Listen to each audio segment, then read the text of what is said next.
Բարև ձեզ, Արևմտյան Հայաստանի հեռուստաընկերության հերթական լուրերն են։ Արևմտյան Հայաստանի Հանրապետության ազգային ժողովը կհրավիրեցես ապրիլ 24-ին Ծիծեռնագապերտ։ Ֆիլմի դիտում հողի հիշողությունը, մշակութային հանդիպում։ Արևմտյան Հայաստանի Հանրապետության կառավարությունը կհրավիրեցես ապրիլ 28-ին Ծիծեռնագապերտ։ Օրհնվեցավ Արևմտյան Հայաստանի դրոշը Սեն Շամոնի հայ կաթողիկե եկեղեցու մեջ։ Արցախի հայկական հետքի վերացումը պետք է ստանա սկզբունքային գնահատական, Մանե Տանտելյան։ Ահազանգ Արցախի մշակութային ժառանգության վտանգման մասին, Լիբանանի դեղահանվածներու ծանր ընտրությունը։ Արևմտյան Հայաստանի Հանրապետության ազգային ժողովը կհրավիրի մասնակցելու 2026 թվականի ապրիլի 24-ին հայրու դեմ իրականացված ցեղասպանության զոհերու ողջագործման արարողության միասին ձեռքներ խոնարհելու անմար գրագին շուրջ։ Հավաքը տեղի պիտի ունենա ժամը 11:30-ին Համալիրի հարակից տարածքը, ուր պիտի գտնվի Արևմտյան Հայաստանի Հանրապետության դրոշը։ Անոր շուրջ հավաքվել են յետք պիտի մեկնարկե երթը։ Ապրիլ 26-ին ժամը 4-ին տեղի պիտի ունենա հողի հիշողությունը ֆիլմի ցուցադրությունը, որ կկազմակերպվի Western Armenia նախաձեռնության շրջանագին մեջ։ Միջոցառումը կնպատակադրի անդրադառնալ պատմական հիշողության, ազգային ինքնության եւ հայրենի հողի հետ կապին արվեստի լեզվով։ Ֆիլմը կներկայացնի հիշողության եւ ժառանգության կարեւորությունը, բացահայտելով անցյալի ու ներկայի միջև եղած կապերը։ Դիտումը պիտի ուղեկցվի քննարկմամբ, որոնց ընթացքին մասնակիցները հնարավորություն պիտի ունենան կիսվելու իրենց դիտարկումներով եւ միտքերով։ Մուտքը ազատ է։ Հավելյալ մանրամասնության համար կարելի է այցելել մեր պաշտոնական կայք։ Արևմտյան Հայաստանի Հանրապետության կառավարությունը եւ ազգային ժողովը սիրով կհրավիրեցես ներկա գտնվելու հայ ժողովրդի դեմ իրականացված ցեղասպանության զոհերու հիշատակի արարողության ազգային խորհրդի նախագահ Արմինակ Աբրահամյանի բարձր հովանավորության ներքո։ Արարողությունը պիտի կայանա Ծիծեռնագապերտի հուշահամալիր ապրիլ 28-ին ժամը 11-ին նվիրված այն պետություններուն, որոնք ճանաչած են Արևմտյան Հայաստանի մեջ իրագործված հայերու ցեղասպանությունը։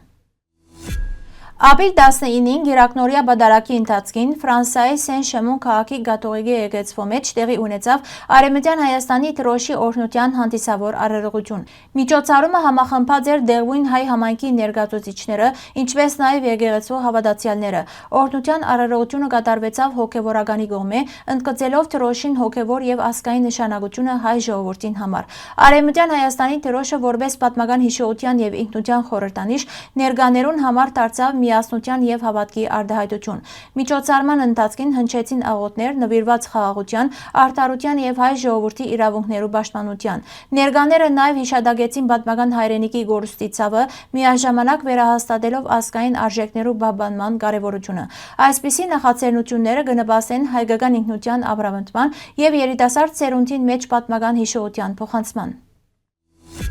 Ստեփանագերդի Սուրբ Հակոբ եկեղեցի ոչնչացման մասին դեղեցությունները խորապես մտահոգիչ են։ Մշակութային եւ հոգեվոր ժառանգությունը յուրաքանչյուր ժողովրդի ինքնության կարևոր մասն է եւ անոր հետեւողական ոչնչացումը չի կրնար մնալ անարձագանք։ Արցախի մեջ հայկական պատմամշակութային եւ քրիստոնեական հետքերու վերացումը պետք է արժանանա հստակ եւ սկզբունքային գնահատականի, ինչպես Հայաստանի իշխանություններուն, այնպես էլ միջազգային կառույցներուն կողմէ։ Մշակութային եւ կրոնական ժառանգության պաշտպանությունը քաղաքական հարց չէ, ոչ այլ խաղաղության դեմ սպառնալիք, այլ համամարտկային արժեքներու եւ պատմական հիշողությունը ճճնջելու արդարացի պահանջ։ Անընդունելի է այս մասին բարձրացայնումը եւ քննադատությունը ներկայացնել որպես խաղաղության գործընթացներու խոչընդոտող քայլ։ Ընդհակառակը, նաեւ դրացի ժողովուրդներու արժեքներուն, մշակույթին եւ պատմության նկատմամբ հարկանքը պետք է կազմի իրական եւ գայուն խաղաղության հիմքը։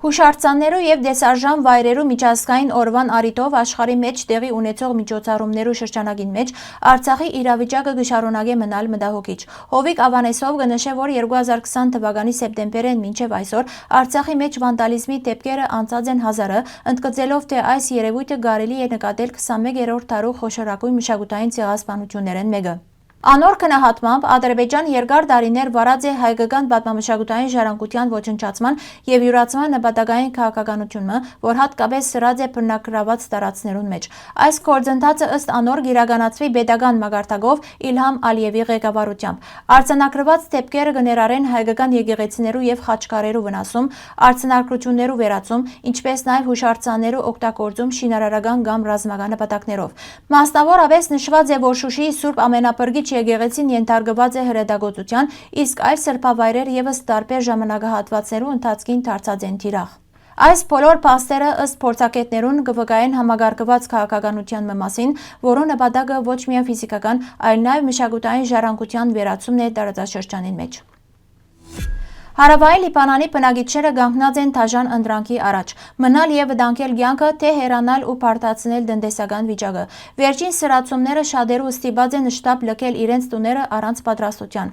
Սայդը ընտանիքին հետ փախած է դյուրեն հասնելու համար ավելի ապահով նավահանգիստը։ Ան կվկայե, որ ճանապարհին խուճապ կդիրեր։ Մարդիկ կհեռանային առանց անհրաժեշտ իրերու, ոմանք նույնիսկ կիսահակ, իսկ տարեցները ոտքով։ Գարդ ճանապարհը վերացված էր 3 ժամվան փորձության։ Նավահանգիստ հասնելը հետ կանոնք տեղափոխված են Բեյրութ, ուր ապահովությունը դակավին հարաբերական է, իսկ պայմանները ծանր։ Դեղահանվածներուն համար անորոշություն ու գորուստները երբեմն ավելի ծանր են, քան անմիջական վտանգը։ Վերջին զարգացումները դարձյալ սրած են իրավիճակը։ Իսրայել ուժեղացուցած է գործողությունները, իսկ Հեզբոլլահ պատասխանած է հրթիռագործությամբ, խաղաղ բնակիչները դարձնելով գլխավոր դժողները։